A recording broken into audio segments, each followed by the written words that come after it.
What's up, guys? Welcome back to today's episode of The Sports Sermon. We are brought to you by Scooch, the most functional phone case on the market. Check out ScoochCase.com to get yours today and use the code SPORTS18, sports with a Z, of course, to get a 10% discount on your order. Stay tuned till the end for a special Scooch giveaway as well. But now, today's episode.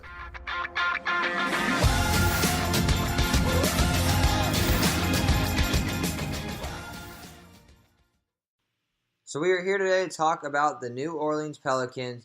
They have revamped their entire roster, all centered around Anthony Davis and Drew Holiday.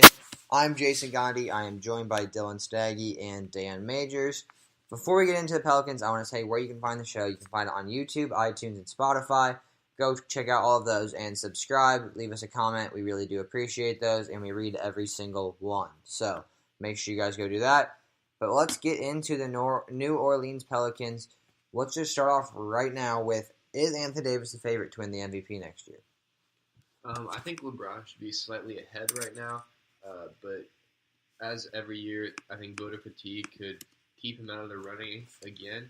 It feels like everyone seems to have their year, like the last 2 years. Russ had his year, James Harden had his year. I think Anthony Davis could definitely have his year this year. I think some other potential guys for that would be Giannis and Kyrie. But if I had to put my money on it, I would say LeBron number one, but AD would be a close second. Yeah, my favorite every year is LeBron, but they never give it to him. So I'm definitely going to give it to Davis. He was close this year, and it seems like guys that were close to it the year before, they get it the next year. Like, look at Harden from the Russell Westbrook. He was second and very close to Westbrook, and he won it the next year. And I mean, also, I think once LeBron isn't the best player in the league anymore, I think he will take over that role. A lot of people think it's going to be Durant. I think it's going to be Anthony Davis. Why is that? I think LeBron has probably 3 or 4 more years until he is not the best player in the league anymore. And so once that time hits, I feel like Anthony Davis will be in his prime and he will be better than Kevin Durant. Gotcha. I also think Anthony Davis is the favorite. The MVP has now turned into the next budding superstar award instead of the MVP. If it was truly the MVP, it'd be LeBron and Steph who win it every single year.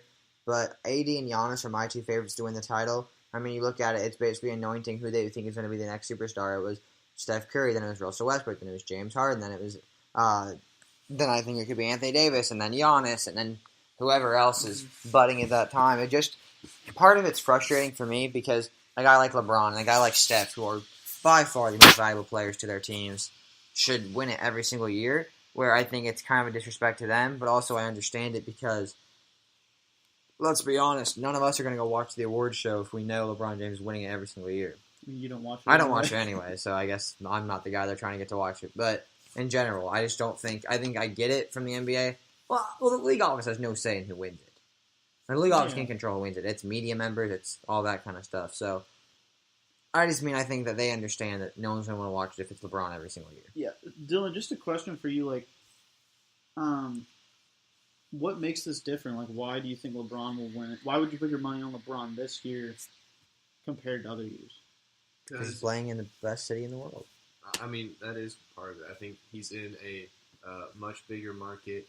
Plus, I mean, it's been the narrative all summer that the team around him is not that great. So if the Lakers can pull off like a 3 seed in the West, then and LeBron has another great season like he did a year ago, I think that it could be another year for him. Plus, he hasn't won it in a while, so I think the voters could turn back to him this year. Yeah, that's true because like I feel like since he's in a new, on a new team, if he went to any other team, I feel like that just changes how they look at him. Yeah. So, but is this Lakers team any worse than the Cavs? I think they're better than the Cavs. Yeah, but I just think it's a whole different kind of narrative because like the Cavs were supposed to be good this year or last year before they made all their big deadline moves and realized they were bad. And so you just mean like the off-season motto behind the team? Yeah, I mean the whole narrative that he's moving to a Lakers team that wasn't that good when he had opportunities to move other teams that were better. So yeah, well, I disagree with that narrative. I definitely think it's a present one. Let's go back to the Pelicans, though. Did they get better this offseason? I would say that they stay about the same as last year. I do like the Julius Randle signing, and Elfrid Payton is still young. He still has potential. However, this team just lacks depth at the wing big time. I mean, they're missing those kind of 3-and-D guys, a lot of shooting that can go around Anthony Davis that I think would help take them to the next level. I think Rondo was also an underrated loss because he was absolutely huge for them in the playoffs. Yeah, I'm going to say they did not get better in the offseason. They lost DeMarcus and Rondo.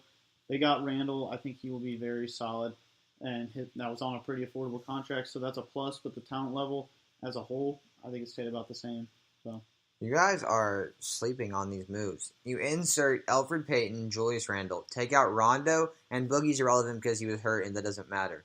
Elfrid Payton is a Louisiana guy. This could be the perfect fit for him to come back home and play in his city and have the city behind him. Julius Randle, this is the perfect fit for him. AD can stretch the floor, but also will take on so many double teams where I expect Julius Randle to have an even better season. Yes, their wings are not good, but they weren't good last year. They will be what they are. But with Randle, Mirotic, Jahlil Okafor, and Anthony Davis, watch out. I absolutely love this team. Those four are going to be dominating teams because how are you going to stop those four guys? Wait, what 4 guys now? Julius Randle, Nikola Mirotic at the 4, and then Jahlil Okafor and Anthony Davis. All 4 are dominant, where they can all play at their own. If you put Randle and AD starting, that's great. You give Mirotic on the second against second men with Jahlil Okafor, who's a big guy that could dominate when he had space on the Sixers. Or you put Mirotic in starter, and then you give Julius Randle dominate second teams. He did that in the Lakers all year last year with a guy like Jahlil Okafor. No matter how you slice it, these 4 guys are going to be great at that 4 or 5 spot. And a guy I didn't even mention in Drew Holiday, who should have won Defensive Player of the Year. He was an absolute stud on defense. This team is going to be so good, and Elfrid Payton is going to be a better, younger Rajon Rondo, but not having to dribble the ball as much. He doesn't need the ball in his hand to be successful.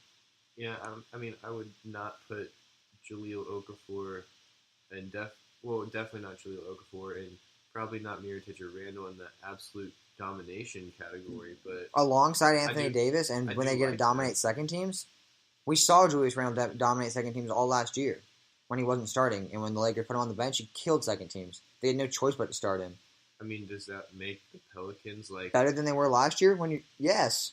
You don't lose anybody besides Rajon Rondo, and they get a younger version that doesn't need the ball as much, and they get a better 4. I think you're underestimating how good Rondo was in the playoffs. Who cares? Yeah, that's 6 games. We haven't seen what they can do in the playoffs. These guys are young and have more energy and can do more in the playoffs. When you look at the regular season, they're going to be a better team in the regular season.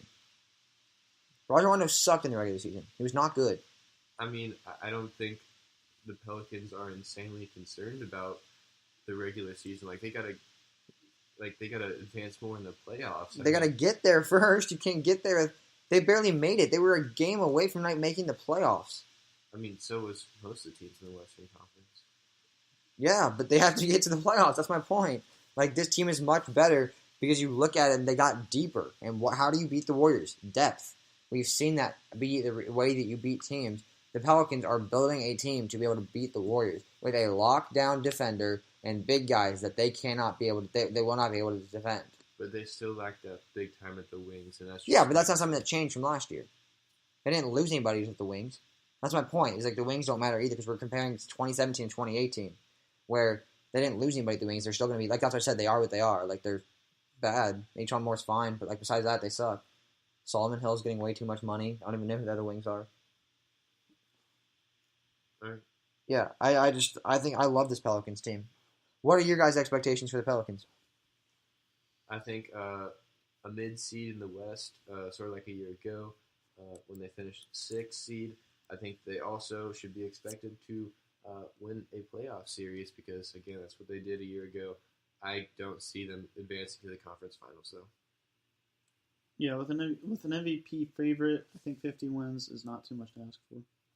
Yeah, so for me, I really like the team like I mentioned. They were a 6th seed last year. I see them as a top 5 seed, and maybe, just maybe, they upset a top 3 seed in their playoff run. AD, Julius Randle, Jahlil Okafor, and Nikola Mirotic, with Drew Holiday locking guys up on D, is a combo that most teams just cannot match. And so I really think these Pelicans are going to surprise teams come playoff time. because it's very easy to overlook them, but they're going to be studs.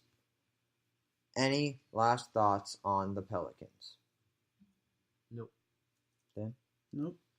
All right, well, that is going to do it for the Pelicans episode.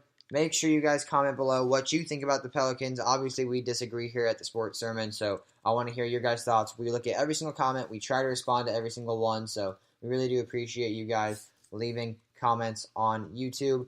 Also, thank you so much for checking out our podcast in general. You can find out more with our playlists on YouTube. We have college football, NFL, and fantasy football. Check out all of that and more. But I mentioned Scooch.